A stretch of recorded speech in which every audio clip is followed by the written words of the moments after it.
Dulu, waktu gue SMA, gue pernah diminta untuk menjadi salah satu kandidat calon ketua OSIS. Dan kandidat lainnya semua adalah laki-laki. Hasilnya, gue kalah dan dijadikan sekretaris OSIS. Yang gak bisa gue lupa dalam momen tersebut adalah ketika teman-teman dan beberapa guru sibuk mengkampanyekan bahwa seorang pemimpin haruslah laki-laki. Apa memang harus begitu?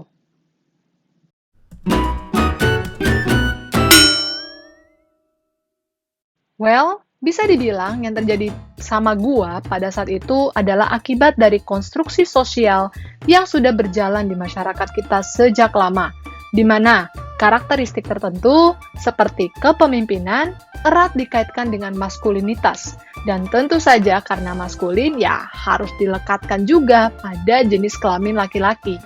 Jadi muncullah anggapan bahwa pemimpin adalah laki-laki, perempuan hanya pengikut.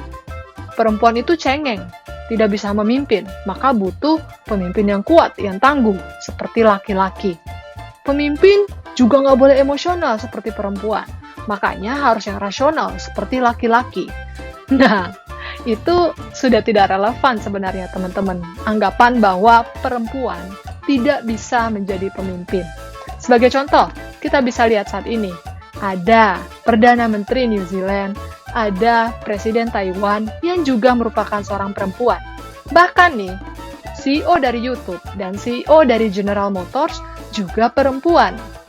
Dan hasil riset mengatakan bahwa perempuan bisa mengungguli laki-laki dalam hal kepemilikan kapabilitas seorang pemimpin, atau kita bilang skill kepemimpinan. Nah, dari 19 indikator kapabilitas, ternyata perempuan bisa mengungguli sebanyak 17 indikator dibanding laki-laki. Kalau menurut aku nih ya, 2 indikator di mana perempuan kalah dari laki-laki adalah hal yang tidak begitu signifikan bila dikaitkan dengan people. Kenapa demikian? Karena ketika memimpin, pasti ada yang dipimpin. Dan yang dipimpin juga bukan cuma robot, bukan cuma mesin, tetapi manusia. Untuk itu, kalau kita lihat kembali, poin-poin di mana perempuan lebih unggul dari laki-laki, banyak yang memuat kemampuan-kemampuan yang erat kaitannya dengan people, dengan orang. Jadi, ya gak heran.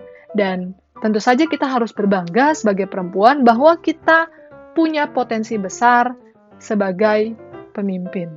Ya, meskipun menurut Global Gender Gap Report tahun 2020, Indonesia masih menduduki peringkat yang sama dari tahun 2018, yakni peringkat 85, kita tetap harus berbangga dan meyakini bahwa akses terhadap posisi-posisi yang lebih tinggi dan juga akses untuk memimpin bagi perempuan Indonesia sebenarnya sudah mulai terbuka lebar. Kita harus melihat contoh dari Ibu Sri Mulyani yang dipercaya menjadi Menteri Keuangan dan juga Ibu Tri Risma hari ini yang dipercaya menjadi Menteri Sosial Republik Indonesia. Dari dunia bisnis pun ada kabar menggembirakan karena sudah mulai banyak bermunculan CEO maupun co-founder dari perusahaan-perusahaan ternama di Indonesia yang berasal dari kalangan perempuan. Jadi kesimpulannya, apakah pemimpin harus selalu laki-laki? Tentu saja jawabannya tidak harus begitu. Perempuan pun bisa menjadi pemimpin. Yang terpenting, karena kita lihat sekarang aksesnya sudah mulai terbuka bagi perempuan, kita harus mempersiapkan diri.